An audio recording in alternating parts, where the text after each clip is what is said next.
Welcome to a football show Monday edition following a 52-14 loss for the Tennessee Titans to the Detroit Lions, maybe the best team in the NFC, maybe one of the best teams in the NFL. That is Paul Kuharsky. I am Braden Gall, and we are brought to you by Sinkers Beverages, the number one liquor store in the entire city. Obviously, over almost 40 years of serving the East Nashville community, but 4 straight years as voted on by you, the Nashvillians out there, 4-time best of Nashville Scene Liquor Store of the Year, Sinkers Beverages, and certainly the Tennessee Titans driving a lot of folks to drink. So make sure you search Uber Eats, search Sinkers Beverages, and have them deliver that booze directly to your house. And writer's choice for best barbecue in the Nashville scene, of course, Shotgun Willie's Barbecue. I'll tell you more about Thanksgiving dinner coming up in a little bit. Shotgun Willie's Real Texas Barbecue. Pitmaster Bill, my guy over there, Shotgun Willie's, the official barbecue, Paul, of the Houston Oilers, as he would like to be known, which I feel like is trolling both the Adams family and Titans fans, like all at the same time. I don't know if that's what he should do as a business owner in the community. I just wonder how many Houston Oilers fans there are in Nashville, Tennessee in 2024, but more power to him. Well, I can. You want me to explain that to you? That might be not necessarily. So he's a Houston guy. He's from Houston. Well, I know that. He's a huge Houston Oilers fan, and he's sort of a guy. He's not a Texans fan. He doesn't like the Texans, but he's been in Nashville for over a decade. He's a Nashvillian. So he is one of like the only humans on the planet that has been on this weird journey of like love of the Oilers, but like hated the Adams family for moving them. So that he doesn't like the Titans. He doesn't recognize the Texans as his team either. And then when he moved here, he's like, well, I don't like the Titans. They're not a thing for me either. He's just kind of a guy without an NFL. He's like lost on an NFL island, basically. So much like the organization right now, currently. All right, one of the main things I wanted to talk to you about today, and we're going to spend a lot of time on this a little bit later on in the show. A big chunk of the show is going to be dedicated to sort of like, all right, if Brian Callahan, and you said this on your show, Paul Kuharsky podcast on Sunday evenings, generally speaking, after the games, that like, you believe that Brian Callahan still deserves a lot of patience. I think I subscribe to that theory. I think most people subscribe to that theory. You need more than a month and a half, 2 months to know if a guy is going to be a good coach or not. The question is, how do we know? What are the signs that we can see? What are the things that we can learn? If the goal about Will Levis is to learn if he's a starting quarterback, well, the goal for Brian Callahan is to learn if he can be a good head coach. What are the actual tangible signs of that over the course of the season, since we're sort of not in playoff mode anymore, Paul? They're not officially eliminated, but we gotta learn stuff for next year. So we're gonna do that today. I think more interestingly, who's to judge? Who's to judge? I mean, you have a GM who also maybe is facing the same questions, a president of football operations who probably has more power than we know. Those 3 people are all unproven. A president of the organization, a CEO of the organization who's not a football guy, and an owner who doesn't have a sterling record. The 2 best people she's hired, she's also fired in recent history. One whose work product really tailed off and deserved his fate if it came a little early, in John Robinson. Another whose personality she came not to like, despite the fact that he was widely regarded as a success, even when his record wasn't successful, but he's regarded as a guy who overachieved with what he was given to work with, generally speaking, and Mike Vrabel.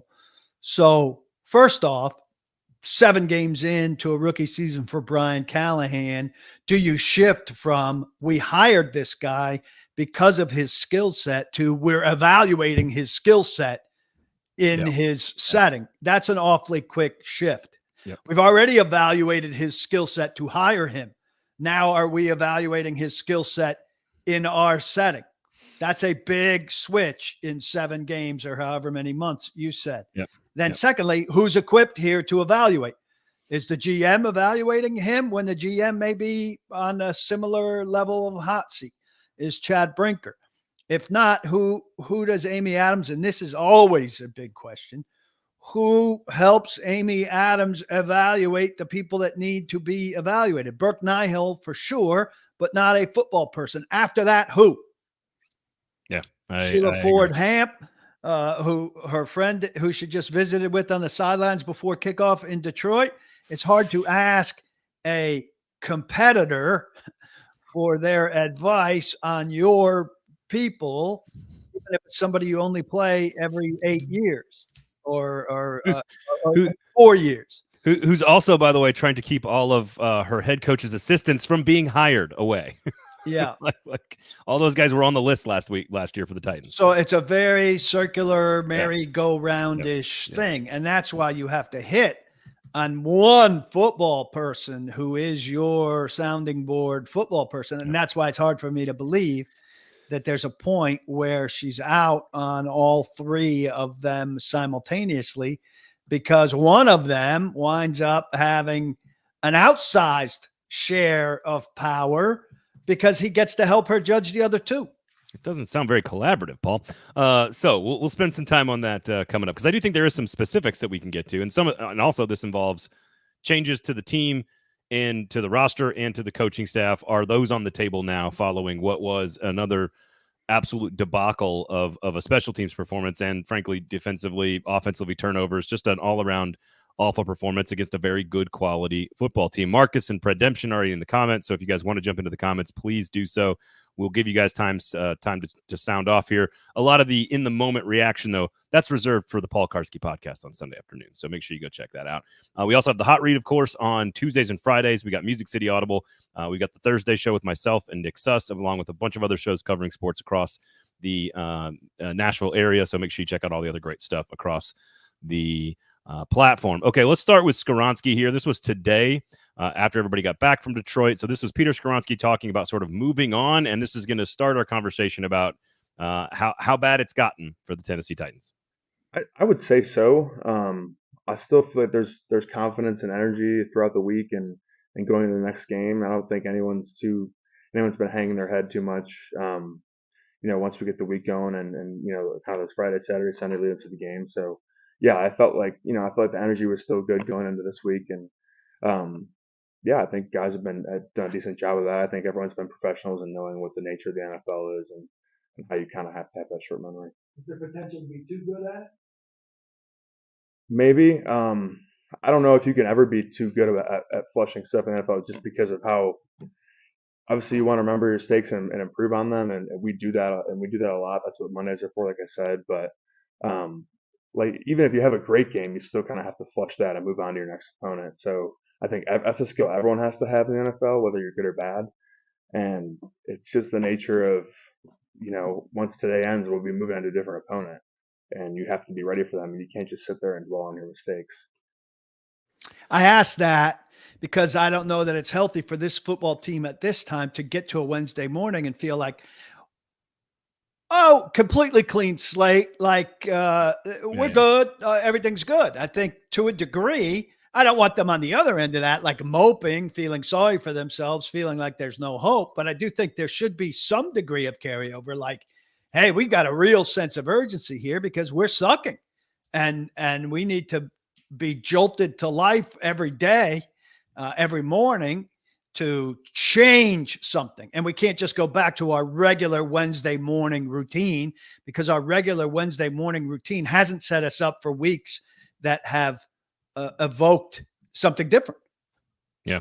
Got a couple of comments here. Sunmaker and Cody saying, who was hired first, Rand or Chad? Rand was hired first. But, Rand was hired first. Rand hired Chad. Right. And then Sunmaker says, I remember the story that said NFL League of Executives advised her to hire Rand. Here's the deal. I want you guys to hold off on that stuff. We're going to get through the Lions game, and then we're going to get to sort of what it is we can learn about the rest of the season as it pertains to the quality and the ability and the upside of the coaching staff. And then, to your point, Paul, who is then equipped to evaluate all of that. So that's a longer conversation for today. But I want to read some stuff off. And if you are still a little sore from Sunday, or still a little sensitive, or still if you're in a safe space with PTSD or whatever it might be, this is where you might need to just be careful.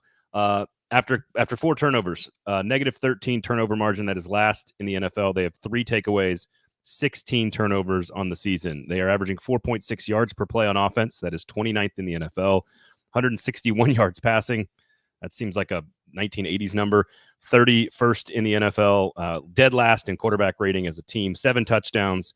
That is basically all, but it's better than basically one team in the NFL. They are 17th in rushing offense, 14th in yards per carry, 28th in scoring offense, 31st in third down offense. You get the point, Paul. And that's just the offense. I have not even gotten to the defense, where after a big number, 52 points, they are now 30th in the NFL in points allowed, 25th in red zone defense. I can keep going. Sure, they're first in yards per play or yards passing defense, and they're third in yards per play defense. But I guess ultimately the question is, like, I know Amy Adams Strunk, and I don't want to bring her too much into this process, but she's been a big she optics really bother her as it does with all owner. We saw sort of the Eagles thing be the straw that broke the camel's back for John Robinson. We saw what I thought was the bottom moment of last year, which is the Oilers wearing the Oilers jerseys against the Texans, against the backup quarterback, and giving up a 2-touchdown lead at home. That felt like the moment that maybe she was like, all right, we got to make a change here. I thought that could have been the case losing to Willis. I thought that could have been the case losing to Flacco. Now you do this 2 weeks in a row, you're outscored 86-24. Does this have to be the bottom, or can it get worse than this? Where is this? I know you said this team was in an article last week on paulkuharsky.com that this was worse than one of the Wizenhut teams. It could not have gotten better on Sunday. This is worse than the start of the Wizenhunt era, numerically, statistically through the first 6 games I looked at last week. I was surprised by that, by the way. Yeah. I asked the Titans for the preview book going into their 7th game in 2014, absolutely expecting that this team would be statistically better than the Wizenhunt team was, and absolutely surprised that it was not. But now, knowing that and seeing what they did on Sunday, this is the bottom for me in my Titans, at least from the start of a Titans season to 7 games in. I've not seen worse. That Wizenhunt team had won two games also. And listen, the first 20 minutes of the Detroit game was pleasant football to watch before the wheels came off. But there are no answers. Callahan kind of ran through everything that's bad today and was thorough and didn't miss anything. I mean, it touches on everything. I'll sidetrack to the defense here. And again, defense may be number 1 yardage defense. Well, hell, there were no yards to give up yesterday because the ball was presented to the Lions at the 26, 22, 12, all of these unbelievably advantageous field positions because of the turnovers and because of the special teams things. But 3 times on play action plays, this defense that Denard Wilson said was going to be, I can't remember the phrase he used, embarrassingly communicative, annoyingly communicative. What was it? I think it was obnoxiously communicative. Yeah. Had a receiver on play action standing all alone to catch the tight end, whose name I don't even know, Amon-Ra St. Brown, and Khalif Raymond stood alone to catch touchdown passes with nobody around them, and the entire Titans team having bitten on play action. Now, you can look at that and say they're the number 1 defense in the league if you want, but I'm not going to let a yardage number let me see those 3 plays. And you can look at one of those plays and quiz football fans all over America and say, does this look like the best defense in the league to you? Where not one guy has a hint that there's going to be a player standing somewhere for a pass on this play? Yeah. That's not the best defense in the league. So I had asked you last week, like, hey, I got a bad feeling about this game on Sunday. There was a lot of talk from Nick Vannett and the rest of the guys last week about sort of like leadership in the locker room and sort of the sideline needing to stay confident and how guys have to be more vocal about being more confident and sort of moving on. And frankly, what Peter Skronsky's saying, which is just you got to be like a goldfish, right? Like Lasso, and just forget the last play and move on. Don Meyer, rest in peace, one of the great basketball coaches of all time, one of the great coaches in Nashville sports history. I got to meet him a couple of times young in my career, and basically his whole entire message to every player he's ever had was, what are you going to do next? So I am curious how all of the struggle and all of those numbers and all the things you just said, how that is affecting the team and affecting the locker room and affecting the personalities and the confidence and all that stuff. Did you, outside of being down from a bad loss, are you seeing anything different or being around the team the last 2 days? I mean, it's funereal in the locker room after. It was in Buffalo. It, it gets a little bit more so, I think, week to week compounded. It was a little bit more so in this one because it was such a blowout, and because they had played, I think, their best offense through, the first quarter and a half of the game. And had they scored on their really 5 opportunities from the 7 in where they got the pass interference and then 4 shotgun passing plays, which seems somewhat inexplicable, certainly in hindsight when they don't score, and they could have got it down to 2 touchdowns, which is at least within touch when you're getting the ball coming out in the second half. Felt like that kind of game that I told you that I'm looking for Titans fans, where you could sit on your couch and watch some level of entertaining football being played by your team. And for a while, it was that. And then very much it was not that. Steven says the goal line play calling before the half was borderline malpractice. Are you look, if they run the ball every time, their fans are going to complain about, old school Titans thinking they're running the ball too much. They're doing the thing that everybody does now, which is pass the football a ton. Where are you at with what Steven says here? It certainly could have been better. Obviously, it didn't work. But they claim to want to be a balanced offense. So that's a microcosm of a chance to be a balanced offense. Tony Pollard's their best player. I don't see how he doesn't get 1 carry on 4 chances from the 1. And then, Corey Curtis was pressing today. And I think this is a fair question. At least be under center for one of those passes where you give the illusion of running. You're probably not running from shotgun from the 1 yard line. So if you're under center, you create more of a possibility from the defensive vantage point that you might run. And then Mason Rudolph, of course, said, I threw one of those too hard. I threw one of those too soft. I couldn't find one that was just right. It was the story of the 3 Bears from the goal line.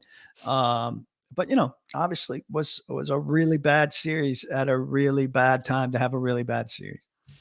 Man, that was, I believe, the 9-play 70-yard drive at the last possession of the first half where, and this is we're going to get into this, but like after they got to 14 points, that was largely the only meaningful drive they had the rest of the way, which is also a problem that they have not yet been able to show us that they can fix, which is adjusting to the game after being relatively prepared for what they are going to see in the first, let's say, quarter and a half. Again, on Sunday, they did that. And again, you look at the drive chart following those 14 points. When the lines go up 35-14, it is a whole lot of nothing. Yeah, it's done on the drive chart. They just don't have anything in the second half. And I think that's system wide. I mean, I don't think the coaches have done anything to suggest that they are adjusting as the game goes to anything. And I don't think the players are showing any life or spark to suggest that, hey, we've got some juice to give you here to keep up, and especially against teams the caliber of the Bills and the Lions. Now this would be a great weekend to do something against New England, who is coming off a nice win against the Jets. So they've got a little bit of steam, but they're a comparable team to the Tennessee Titans in terms of talent, in terms of production this year, in terms of the level of disappointment. They had a new coach. They were supposed to be re-energized and recharged after things went sour under their old guy. No matter that their old guy is, probably the greatest guy of all time, things had gone sour, and ownership decided to go another direction, and things were supposed to take a turn for the better, and they're giving a new quarterback a chance. It's not identical, but it's similar. And they're coming to your place. And, if you can't compete in this one, people say, well, it can't get worse. It could get worse. If they lose to the Patriots, it's worse. And if they lose big to the Patriots, it's really worse. So here's the thing. I would disagree with the beginning of the season expectation. I thought the 2 teams that were considered the worst teams in the NFL were Carolina and New England coming into the year. And it looks like, sadly, based on numbers and performance, that the Titans are in that group. And now you're going to play one of them. Now you're going to play one of them at home with a chance to, if you lose, to your point, you solidify it. Right now, the only team with a worse record than the Titans is the Panthers. And the only team with a worse point differential is the Panthers.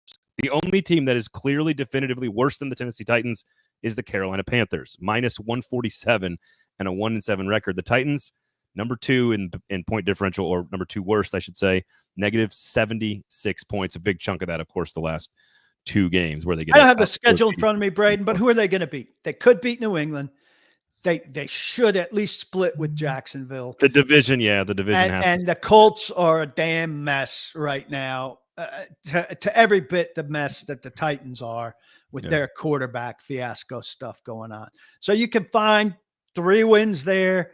They could finish with 4 wins, which is in the range of what a lot of people predicted that they would be, right?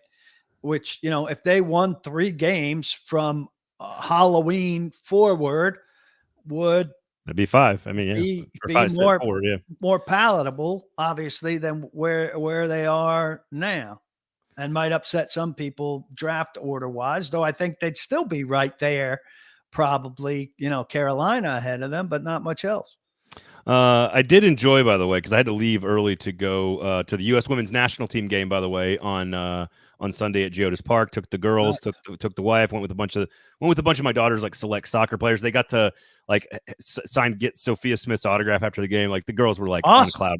Yeah, they were on cloud 9, and they brought all their good players in at the end in the second half and took over and dominated the second half. But anyway, I didn't see the end of the first window of games on Sunday. And I'm checking my phone, and I see that Green Bay kicks a field goal, of course, to win the game in the last minute. And Malik Willis technically 2-0 against the AFC South this year, and the Packers 4-0 against the AFC South. So they handle their business against the South. The one so big pass, the Titans can win a few. And people are just out of control with the Malik Willis. And look, he's getting the job done, so you can only say so much negative. The pass that he made to a wide open, who was it, tight end? Jaden Reed. Yeah. No, it's Jaden Reed. On the last possession there to win the game? Yeah.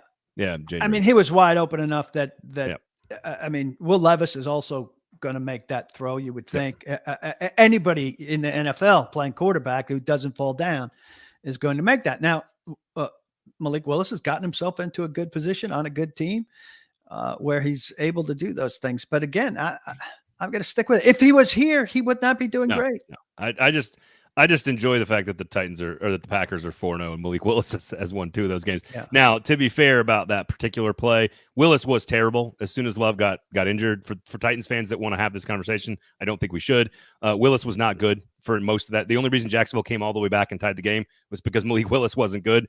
And the report on that particular play is they have not run it all season. They had it in the bag waiting for a moment to use it. They used it. It worked. Jaden Reed's great. Malik Willis didn't screw it up. So that's how and again, they're playing against the Jacksonville team that's not particularly good. And Marcus is asking here, Marcus Hall, if the Titans could beat the Bengals. I think the Bengals have survived their worst stretch. I think the Bengals are going to ultimately, a bad 2 teams are probably they're bad on defense. The playoffs. That lines right up with the Titans. I mean, the Titans' great offense is going to take advantage of a bad defensive team. We know that. I don't think the Titans are going to beat the Bengals. I mean, they're going to win a game somewhere, I think, that they're not supposed to. But, I mean, Zach Taylor knows everything that Brian Callahan's going to do, and he's a veteran coach who's gone to the Super Bowl going against his mentor. I would say advantage Bengals. The Jameis Winston starting Cleveland Browns beat the Ravens yesterday. So this is the NFL. This is what I had to explain to my daughter, because she just looks at the records on the screen. She loves football. She looks at the records on the screen. She's always like, "God, Dad, that team's terrible." Like looking at teams that have like 1-6 records. She's like, "Oh, they're not very good. Look how good Baltimore is." And I go, "Honey, this is what you don't. This is the only thing you need to know about the NFL is that it's all basically even, and even the worst team can beat the best team, and that's sort of the point of the most socialist sport we have in this country." All right, before we get into special teams and Callahan and evaluating the coaching staff and what we can learn about them over the course of the year, let me tell you about Thanksgiving dinner coming up. All right, Paul, I'm sure you've been cooking Thanksgiving dinner at your house for a very long time. My folks live in Nashville, about 30 minutes down the road, so I've been blessed, because I choose Thanksgiving as my favorite holiday, to say, "Hey, Mom, can you make the turkey and the stuffing, your famous stuffing from my childhood?" Most years she's willing to do that for me, even if I'm not around. However, she is now a vegan. My dad's vegetarian, so they're not going to be eating meat anymore, and they're not going to cook the meat anymore, which means now, Paul, I have to do all the work. So here's where Shotgun Willie's Barbecue comes into this. You just go to the website, SGW,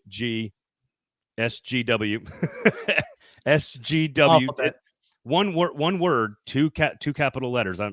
We'll have to talk to Pitmaster Bill about that. SGWBBQ.com. Right there on the front page, you can click Thanksgiving. And if you click on that button, you will see the entire menu. Shotgun Willie's Barbecue will cook your entire Thanksgiving meal for you. You can get brisket, you can get turkey breast, you can get magic green beans, you can get turnip greens, mashed potatoes, glazed carrots, jalapeno cornbread, barbecue sauce, all you need, and of course some pie as well. And here's the kicker. Sinker's Beverages, which is just like half a mile away from Shotgun Willie's Barbecue, has all of the wine pairings already picked out for Shotgun Willie's meals. This is called synergy, folks. If you walk into Sinker's Beverages, into the wine section, there's a barrel right there that has 4 different options for you. And they are all paired with Shotgun Willie's items for Thanksgiving dinner. You literally don't have to think. You type it in, you hit send, you go into Sinker's, they tell you what to get, you come home, you're a hero. I don't know what else you need to know about this. It's awesome. It's awesome. Sounds like a good deal.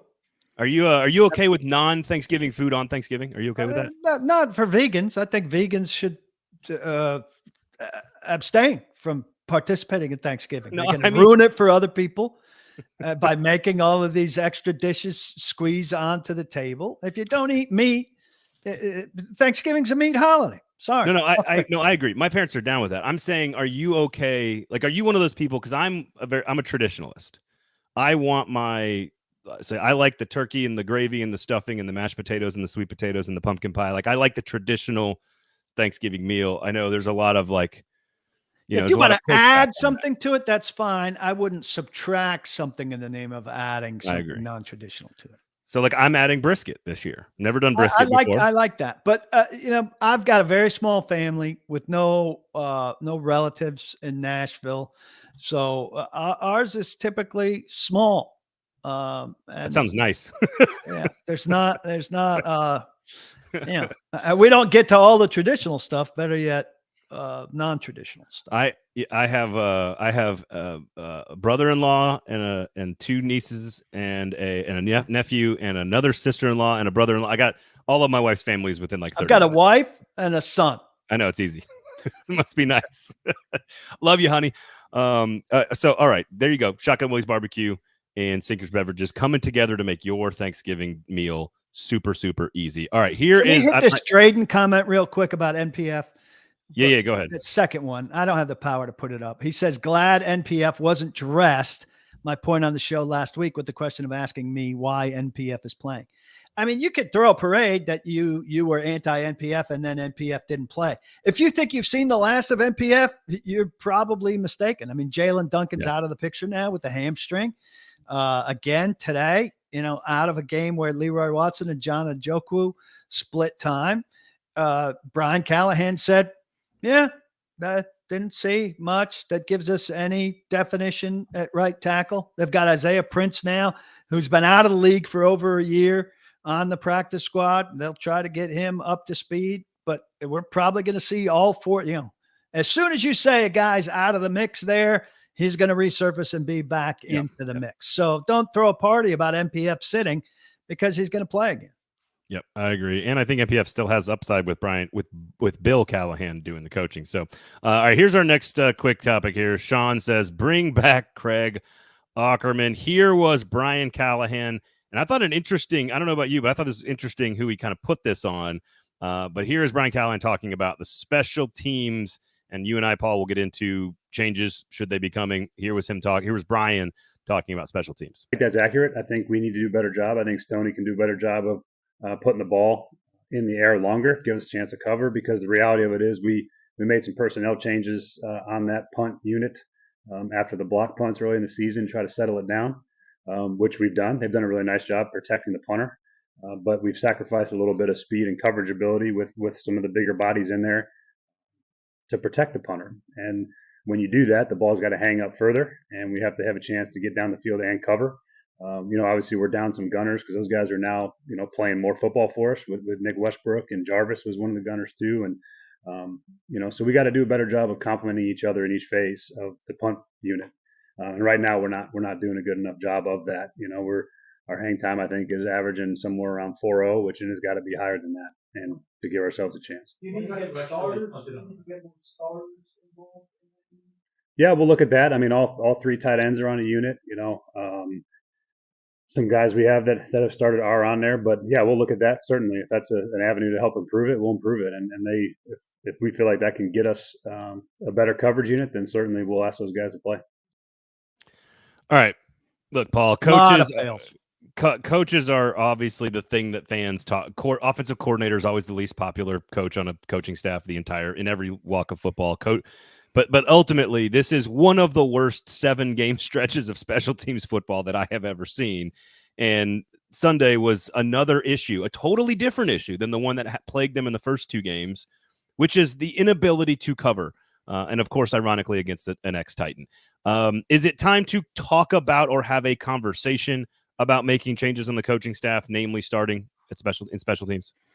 I think so. That's what I wrote. I mean, this team needs a jolt, and obvious jolt would be, sacrificing Colt Anderson. Now, I talked to somebody from Mike Vrabel's staff who doesn't think that Anthony Levine is up to running the Titans special teams. Now, you can argue that Colt Anderson's not up to running the Titans special teams, but maybe that's part of the reason you don't make a change there. I asked very directly after the game, what's to make it not look like this is a friend you hired from Cincinnati who had 4 years of assistant experience and isn't ready for the job. But and he said it's not the time to talk about that right after a game. We'll see tomorrow, and then tomorrow, he offered to defensive him again. But here's the thing: they changed to bigger people to be able to not get punt blocked, which means slower people and bigger hang time. Here's an idea: you're an NFL team, have size and speed.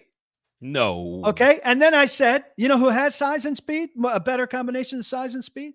Starters. And I said, well, how about you get some starters in there? And he said, well, our 3 tight ends are out there. Your 3 tight ends aren't starters. You're a 1 tight end team. 1 tight end starts, generally Chig. Chig is out there. That's fine. But the other 2 tight ends aren't starters. Those aren't starters. The starters I'm talking about are starting cornerbacks, are starting linebackers, and they're not that. Jack Gibbons isn't a starter. I want out there. He's slow. You just traded away the kind of guy I'm thinking of, Ernest Jones. All right. So if Jerome Baker is active this week, I'd like Jerome Baker to play special teams. I'd like Jarvis Brownlee is now a starter. Yeah. Jarvis Brownlee needs to be out there. Think frontline guys. They're going to give you a better combination of size and speed, and they're going to give you a better combination of not failing at their job the way these guys failed at their job. But to say, hey, we had a problem getting our punts blocked, so we put in people who wouldn't get the punts blocked, and now they can't cover. Now I'm not arguing with the hang time issue. Stonehouse needs more hang time. But if you don't get the hang time and you don't cover for 200 and however many yards of return yardage that the Lions got, this is a huge problem. So what do you do now? You go back to speed and get punts blocked again? It shouldn't be an either-or proposition. Jason says perhaps add coaches instead of firing. Surely there's an old retired boomer special teams coach that could tell. And here's what I was going to ask is, like, how often does a team bring in somebody off of no team? Like, there's a guy on the sideline somewhere, and there's just not a lot of options for that to be possible. So yeah, I can't remember who it was that did it last year or the year before, maybe Oakland or Vegas. But I'll have to go back over that. That's not a bad idea, but it's also a concession of defeat. But they need to start conceding defeat in some of these areas for sure. All right. So ultimately, I do think a change is warranted at that position. And I think you kind of alluded to this on your show. It's not necessarily because he's never going to be a good coach or that the other person's going to be better. It's that you sort of need some sort of signal. And it's not sort of a threat to folks. It's not a motivating factor. It's just sort of a, hey, we hear you. We acknowledge that this isn't good enough. It's almost ceremonial at that point, which again can sound stupid. But on a 1-6 team, like, what are you gonna like? Are you sacrificing 4 wins down the stretch because you keep Colt Anderson around? Like, I don't understand. I think the signal to the fans that this is unacceptable might actually play better than just keeping him around. But I don't know what your options are. So Colt Anderson was the last meaningful position hire. There were only a couple fringe like assistants to the assistants hired. at the same stage or later than Colt Anderson on the staff. And again, I asked him, last night, if given the special teams problems that existed on the previous administration, if there was any kind of mandate from Amy that there be a priority put on special teams. He kind of said no to that. I don't know if he's covering that there was or wasn't. If there wasn't from Amy Adams Strunk, that's a mistake. Special teams have been an issue here. And let's flip this around. Jaquan Jackson's allowed to do some of this stuff that Khalif Raymond and the kick returner did. He's allowed. He's had one touch on offense and scored a touchdown the entire season, and then he got called back. Yeah. By rule, he is decent. allowed to catch a punt and get north and south instead of running east-west, which he tends to do all the time. He fumbled and recovered it. So they're lucky there. And Rand Carthon was talking about their bounce luck, like that's what lost them the game. Yeah. And we'll get to that, but that's absolutely ridiculous. If their bounce luck went their direction, they would have lost by 3 touchdowns still.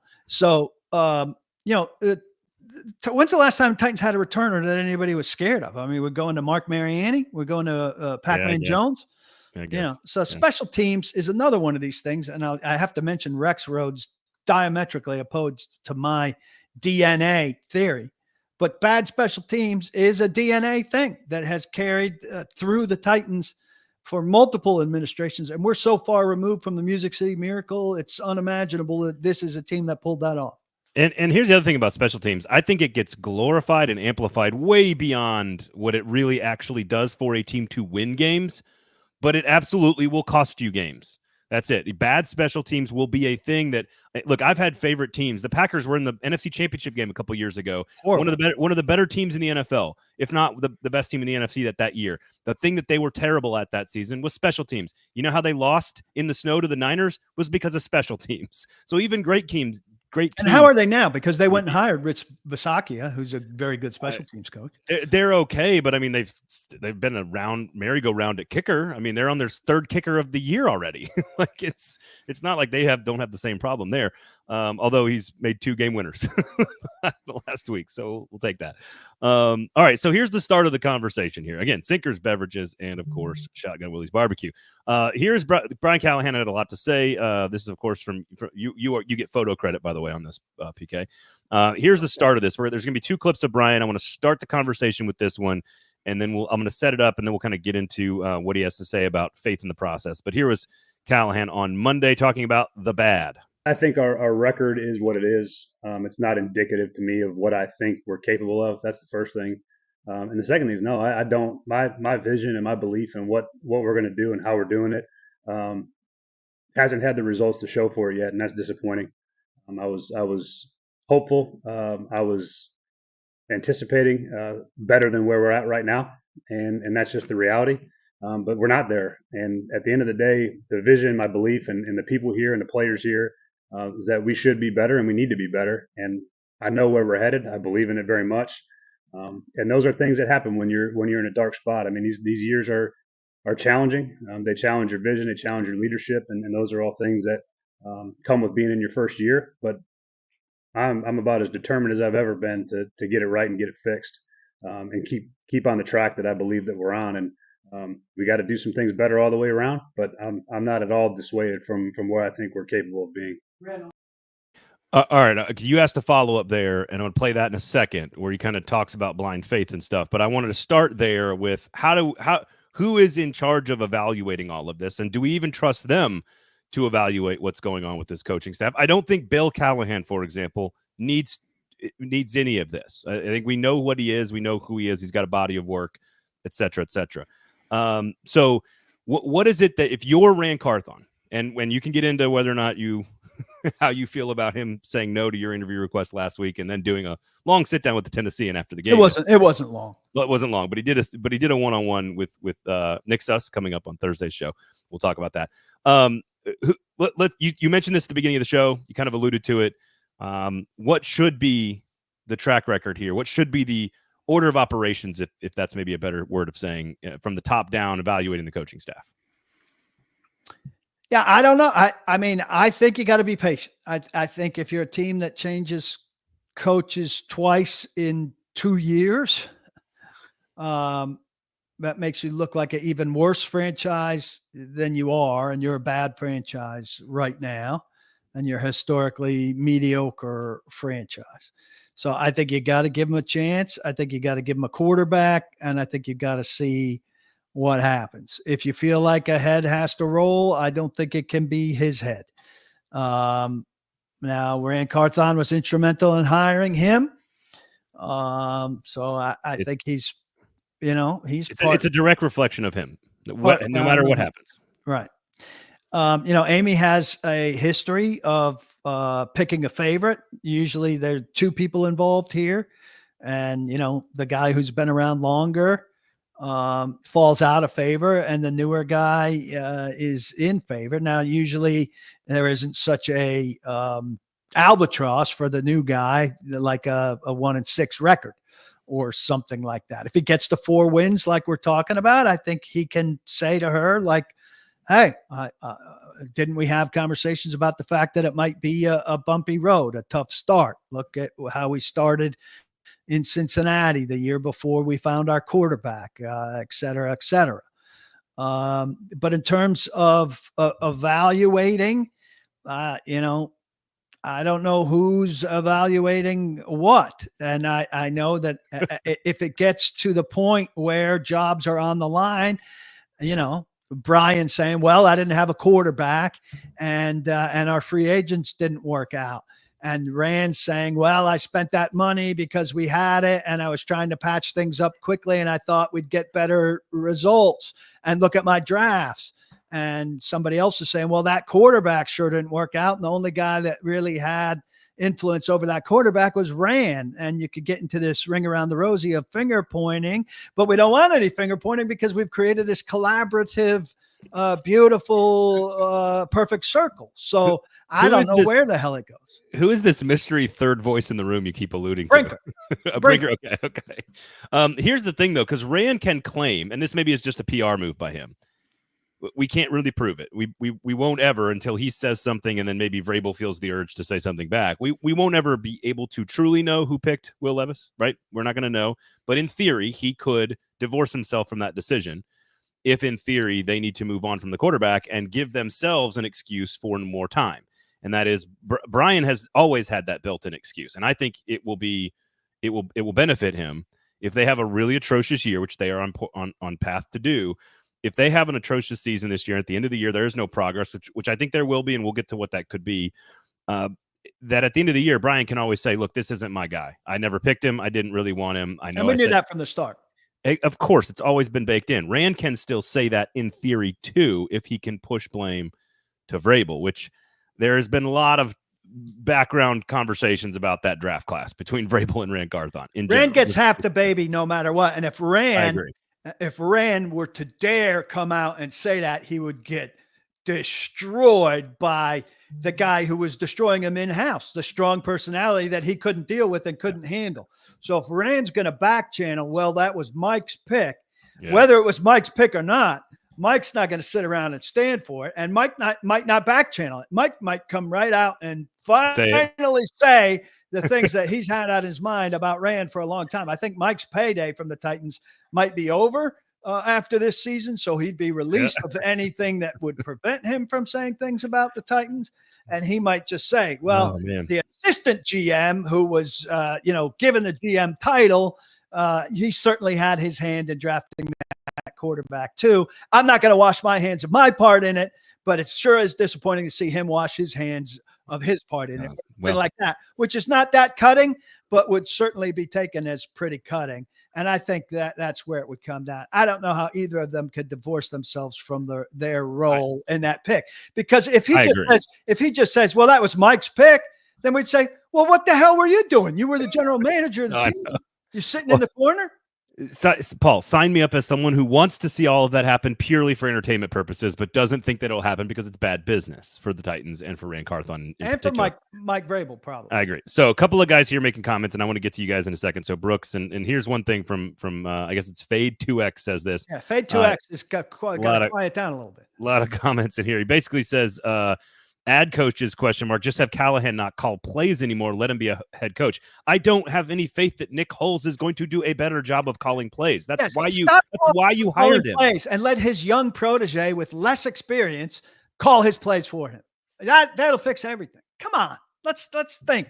It's a more sophisticated show than that. Why did you hire Brian Callahan after doing interviews and vetting coaches and studying film and doing background on all these guys the way we know front offices in the NFL can do, with lots of people on the ground, former government spooks lurking around people's backgrounds? Why did you hire Brian Callahan? Because he's supposed to be the modern offensive wizard. That's why you hired him. And this fade is apparently in the office, and he knows exactly what Nick Holtz does, and he knows exactly what Colt Anderson does. He watches practice, and he's in meetings. We've got quite a source here. This is interesting. He says Nick Holtz does nothing, Colt Anderson does nothing. How can you want Brian Callahan to not call plays and then say 4 comments later that Nick Holtz, he wants to give Nick Holtz something to do? Oh, okay.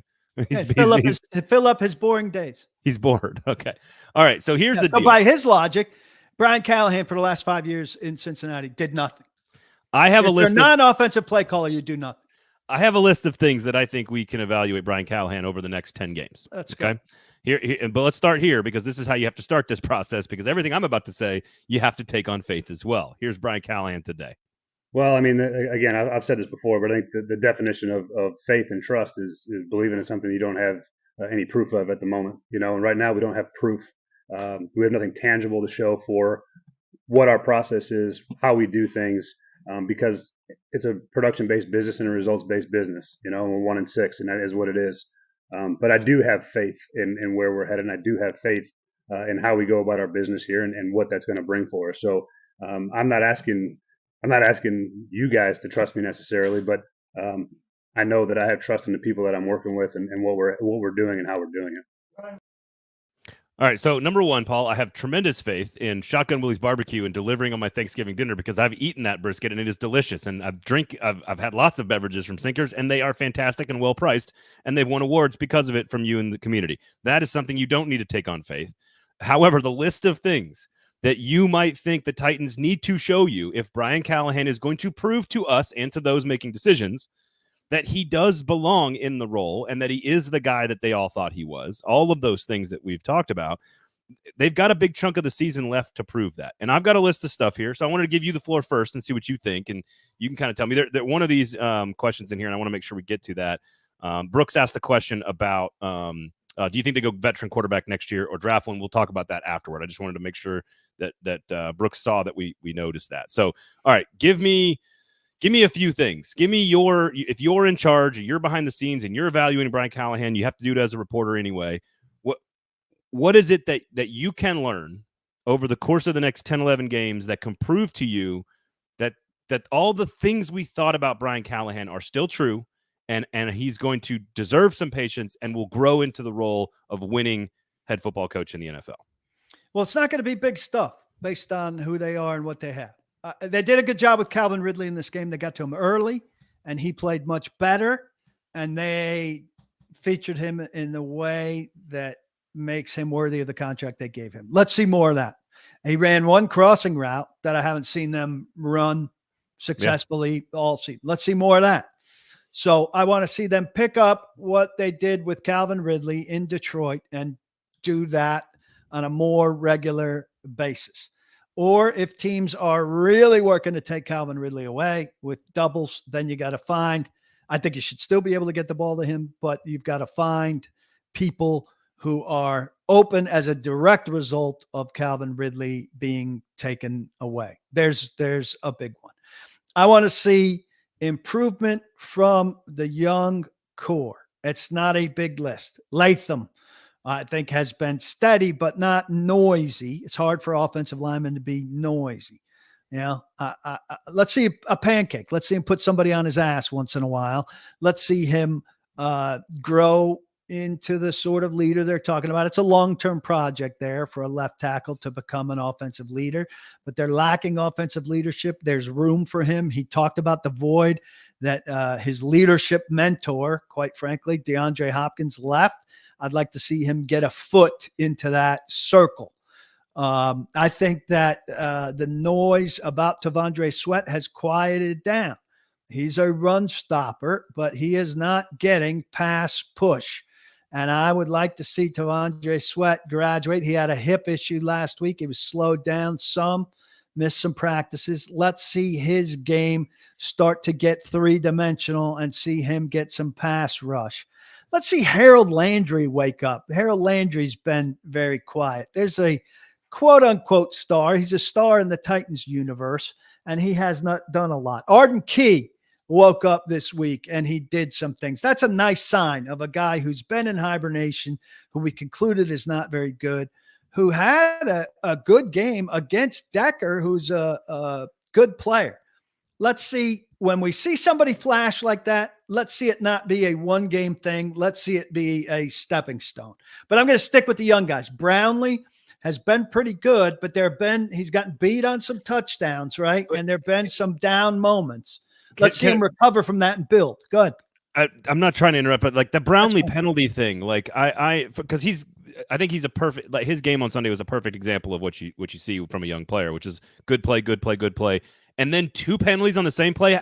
Let me ask you this: is it not like I didn't realize? I know you can apply a penalty if it's a dead ball foul, like a late hit or unsportsmanlike conduct. I've never seen in my life a pass interference and a face mask both applied at the same time. I did not think if it's a face mask during the pass play, isn't that just pass interference? Am I wrong on this? I'm curious about that as well, and I got to get that on my list for Callahan. I'll ask about that on Wednesday. Because in theory, wouldn't every face mask penalty also be a holding penalty then? I'm confused. Not everyone, but some would conceivably. Yeah. Sorry to derail your momentum there. I apologize. So I was going with the young guys. So you got Sweat, Latham, Brownlee from this year. I'd like to see Spears reemerge and have some kind of role on this team, which they haven't figured out because Pollard's been so good. Keep it going with Pollard. Don't be afraid to give him the ball on 1st and goal, 2nd and goal, 3rd and goal, 4th and goal from the 1. Skoronski, too many penalties. I like what he said today. He was very accountable because one of those holds was not a hold. And instead of saying that, he said, I've got to put myself in a position where the referee can't even think that it's a hold, instead of making an excuse where, no, I didn't hold, and that was whatever. That's leadership to me and accountability on the level I don't see from enough people often enough. I want to see him improve. Whoever else is left from last year. Yeah. Those are the 2 core groups this year, this draft class, last year's draft class. I don't know how much hope I can have in the remainder of the free agent class. I think it's pretty bust-rageous at this stage, outside of maybe Ridley's hope, Cushenberry's long-term future, and Pollard. Fade's been spamming in the comments, but I do think this is a good question here. You brought in the person that's supposed to be the quarterback whisperer. He's talking about Callahan here. He's not only regressed your starter, which is true technically about Levis. He is worse this year than he was last year, but you regressed your backup as well. Same mistakes. That's not on the players. What is your evaluation of Callahan? Because I think one of the and I'll package that question into sort of my broad takeaway, which is you need to show me the ability to fix your problems. And it doesn't have to be drastic because you are limited by talent. You're limited by time. But you have to, you cannot be having the same problems crop up with your team in weeks 6, 7, 8, 9, 10 as were the problems in weeks 1, 2, and 3. Special teams, major problems. Turnovers, major problems. Quarterback play has not taken a step. Although I would argue that, to your point, they've been good to start games, and Mason Rudolph was maybe the best that we've seen any quarterback in the first half. Pushing the ball. Especially to Ridley. It's the list of things, second half adjustments and preparation, like the things that have plagued the team since the very first snap of the season are still the very same things that are plaguing the team today. And while that is certainly a big part of that's the players, and a big part of that is all, to me, the coach's job is to fix and polish out the problems that the team is showing you throughout the course of the year. He said as much. We've got to learn from our team, be flexible, adaptable, and pivot. And I'm not seeing a lot of that yet. They're not doing that. And they're not doing that. And so that's a very broad, very vague way we can get into, I think you went a little bit more specific, which I do appreciate.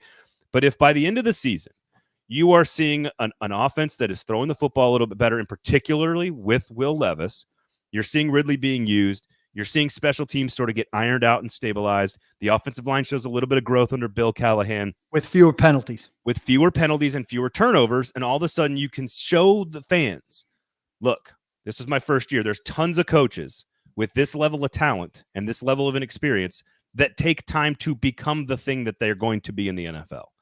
And I think you can show us signs of that throughout the course of the last 10 weeks, especially in the division, which gives you opportunity to sort of like win some equity back from the fans. If you're beating Jacksonville and you're beating Houston, or you beat, Indianapolis or whatever, it gives you some opportunity at that. You just have to fix the problems. Like, you can't be giving short fields to the other team. You can't, it's all the things that are that, especially second, like look at this drive chart in the second half yesterday, 3 plays, 9 yards punt, 3 plays, 4 yards punt, 1 play, 3 yards fumble, 3 plays, 3 yards punt, 5 plays, 14 yards punt.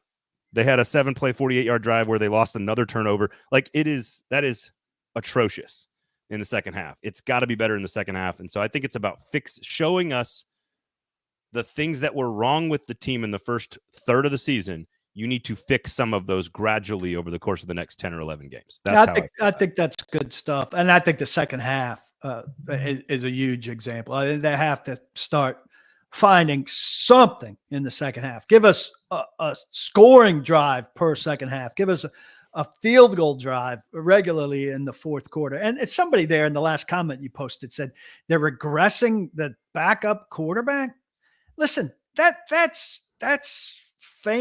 the fans built up Mason Rudolph as something Mason Rudolph wasn't, because he was the alternative to Will Levis. And now they say, oh, the coaches are somehow holding back Mason Rudolph. He's not as good as he should be. No, this is exactly what Mason Rudolph is. The coaching staff has not regressed Mason Rudolph. This is Mason Rudolph. And let's be very honest, I don't think the roster's as good as Pittsburgh, and I don't think the coaching staff's as good as Pittsburgh, and I don't think that's an indictment of anybody. It just is a fact.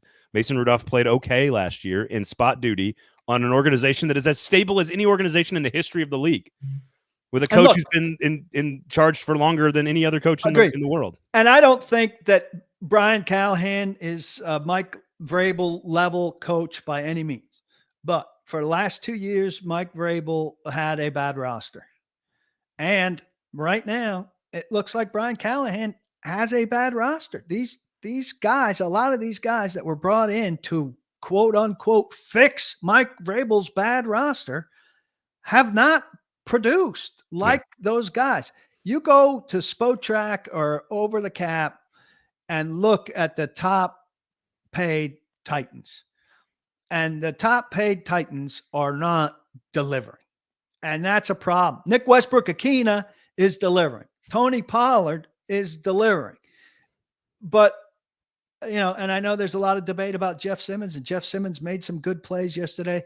But on that David Montgomery 7-yard touchdown run, no, the safeties didn't do anything, and Jack Gibbons didn't do anything. But the safeties and Jack Gibbons are not Jeffrey Simmons. And Jeffrey Simmons got pushed 10 yards into the end zone by Penei Sewell. Now, later, Simmons made a nice 3-yard tackle for a loss down by the goal line and all of that. But he's not making huge flash plays. Harold Landry's probably second on that paid list, and becoming invisible. L'Jarius Sneed hasn't played the last 2 games with I'm sure it's a serious thigh bruise. Right. But before that, he wasn't playing very well. It's taken all this time for Ridley to have his breakout game. Cushenberry, like we're hearing about his leadership, but is he taking that line and carrying it to new heights? Not at all.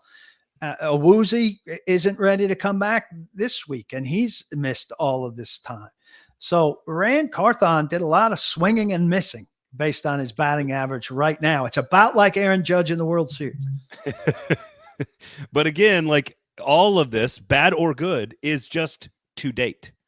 There are still more than half of the season left. So fans who are like, and to your point, like, well, all these free agents and all this big spending didn't work. It's on Rand. For now. Yeah, they got more time than Aaron Judge, that's for sure. For now. Like, we're not even at the end yet. We're not even in we're not even a half of one season. So I think evaluating Rand or Brian or Will Levis or any of these pieces, I think all of it, we need to at least get to the end of the season before we can say blah, blah, blah, blah, blah, X, or this person is to be blamed for Y, and I do think you have to compartmentalize it all, right? If it's free agents and draft class, that's probably more on Rand. If it's on offensive play calling and the scheme and second halves being completely unprepared for the team, that's on Callahan and the offensive coaching staff.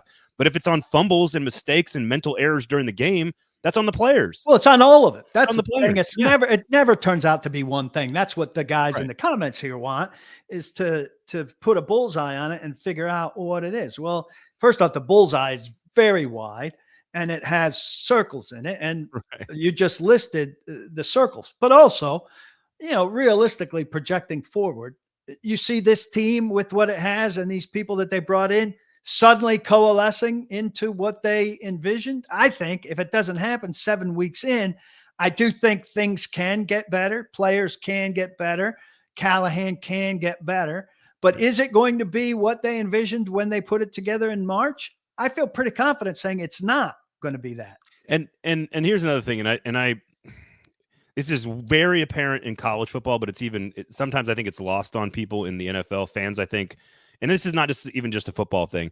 I think fans expect progress at all times to be linear, and it just is not. It's just not. Like it's sometimes you're going to have things go your way and you'll take 2 steps forward. Some things can really go your way and all of a sudden you're taking 4 steps forward. Then you're going to take a step back sometimes, because that's the way the world works. It's the way sports work. And guess what? The other team has got $290 million worth of athletes and millions of dollars worth of coaches and front office people too. They all get paid lots of money to do their jobs as well. And so progress is not linear. And so if this, and I'm a Vrabel guy. I thought Vrabel was a pretty good coach. And so I think they should have fired him? Maybe not, but I'm not even willing to say told you so, because we haven't been through enough time yet. I could make the case that going from, because one of the commenters is like, well, look, Vrabel didn't have good players, but he still found a way to win 6 games. This team could be a 3-win team. That doesn't mean that it was the wrong decision to make all the changes. You just don't know that yet, because progress sometimes takes a second year. I think I said this when I was on the air on 102.5. I said this almost every single morning when they fired Mike Mularkey for Mike Vrabel. This is going to be 1 step back for 2 or 3 steps forward. And that's almost exactly what happened. They took a step back in Mike Vrabel's first year while he was becoming a head coach. And then after that, they were a real good football team for 3 years. And progress is not linear in the NFL. It is a jagged line like a stock market. And you just don't know where you are on the chart sometimes. And Callahan talked precisely about that today, complete with the hand gestures of jagged, progress. You're absolutely right about the linear thing. But to counter that, I understand why Titans fans look at it and go, Minnesota had a similar kind of takeover with a similar kind of head coach, and their progress was pretty, on a steady incline. And a lot of teams that hired coaches with resumes pretty similar to Brian Callahan have had nice takeoffs. And leave it to the Titans to hire a guy with that kind of resume, spend $290 million, and to be 1-6. Austin, to me, this is what Austin says. The rest of the year is a giant tryout. And if there's progress, that's all I care about. First of all, very rational and logical approach to being a fan there, Austin.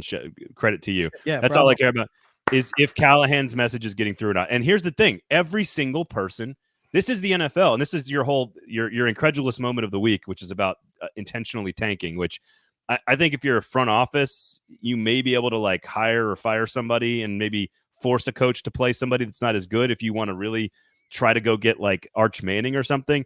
But this is a meritocracy. Every single person, from the last player on the roster to Rand Carthon and everybody in between, is competing for their future at all times.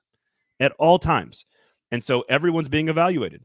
Analytics department, front office, head coach, coordinators, position coaches, offensive star, and offensive backup. They're all being evaluated at all times. And they need to find out who their guys are by the end of the year. That's what they got to do. And if you think those 11 guys coordinated to allow all of those return yards yesterday to put blotches on their resume in the name of the Titans getting a high draft pick, you're just crazy. One final thought on the evaluation process, because I've been unclear on this, or I should have been clear.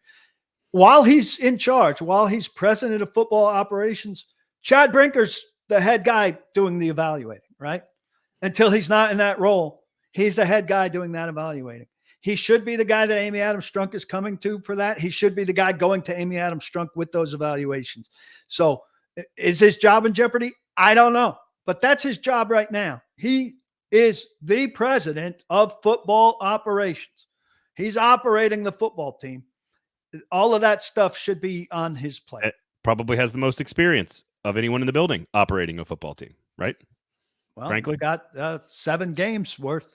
Right. Well, I just mean he was doing a lot of stuff in Green Bay, whereas Rand was maybe lower down the food chain in San Francisco. Maybe I'm wrong on that. I'm willing to be. Well, he had more of a 30,000. He's had more exposure to the 30,000 foot view. I'd say that. Yeah. I just love imagining, Jack Gibbons or why am I drawing a total blank on Luke Gifford? Because Luke Gifford is the one who like hustled his ass back to make the big tackle on one of the long returns. I'm like, I could just imagine Luke Gifford being like, I'd much rather be picking number 2 than number 4, like while he's running down the field. Right. And costing myself contractual money because when they look at the film of me letting this guy go, they'll be like, what are you doing? They go, oh, no. I was trying to help my team out with its draft pick. I was trying to help you guys. You didn't know? I was trying to help the team. Everything for the team. Do my job. Get a better draft pick. All right. Paul, what do you got coming up on the website? PaulKuharsky.com as well. What do you got? Mike Herndon will have something great and fresh and film-filled, no doubt, tomorrow. Blake Bedingfield has a very good breakdown of the special teams problems and who was on the field for a lot of this horror show. And that's up now. You can read that this week. And I'll be brainstorming up a lot of good stuff for later in the week. And I'll be back with you on the 440 Sports Network, 1 to 2 from the East Nashville 5 Points location of my barbecue joint on Thursday afternoon. There are lots of great barbecue joints in town. Shotgun Willie's Barbecue just happens to be the best Texas barbecue in town. That's all I'm gonna say. So I started and I had to go. Yeah, I know. You did a good job. Go check out Paul Kuharsky podcast over there on the YouTube page, as well as paulkuharsky.com. And last question here from Andrew says, tell me why Jake Locker and Will Levis aren't the same person. Here's the one difference in my opinion.